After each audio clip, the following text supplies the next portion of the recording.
Hi friends, my name is Naveen and I am a registered pharmacist, and today in this video we are going to learn about pre-diabetes. Most of you are not aware of this term, but let us see the values of pre-diabetes. Fasting blood glucose levels is 100 to 120 mg per dl, but our normal blood glucose level during fasting is 80 to 99 mg. So it is a little bit higher than normal.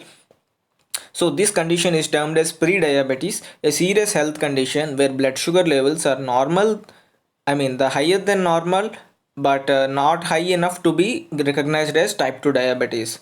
So this is pre-diabetes. Once again, I am repeating, a serious health condition where blood sugar levels are higher than normal but not high enough to be recognized as type 2 diabetes. But if pre-diabetes is left untreated, if you don't take care of yourself, then it may turn into type 2 diabetes.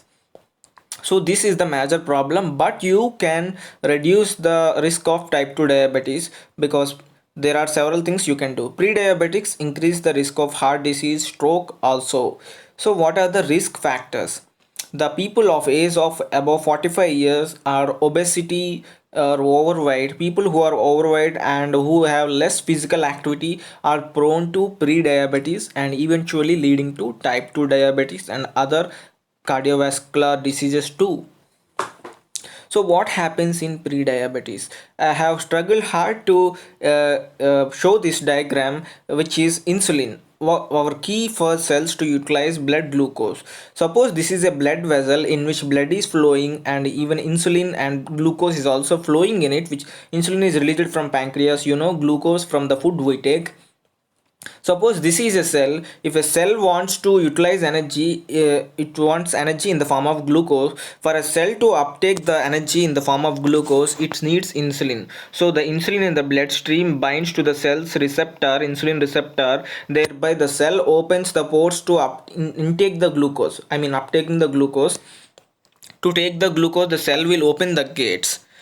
So this is the normal process actually happens, but in pre-diabetes the cells cannot respond. They don't normally respond to the insulin release, so that because of that, here you can see the good amount of glucose is entering the cells. But in pre-diabetes condition, the scenario is different. That is, cells cannot take required amount of glucose because of insulin cannot. The cells does not respond to insulin properly. Due to this, the pancreas produce large amount of insulin and ending up by exhausting themselves. In a pre-diabetes, as cells do not respond to insulin, as I said before, pancreas produce more and more insulin, leading to type 2 diabetes. Why this happens? Because the cells do not respond to insulin, thereby the pancreas produce more and more insulin, exhausting itself, leading to type 2 diabetes. Type 2 diabetes is nothing but cells cannot produce insulin properly, that is low secretion of insulin and combined with insulin resistance. So this is all about pre-diabetes. So what happens in So guys, how to control pre-diabetes and bring back to normal? So actually, a pre-diabetes is a condition which develop because of lack of physical activity and many reasons, as I said, due to which insulin cells does not respond to insulin properly.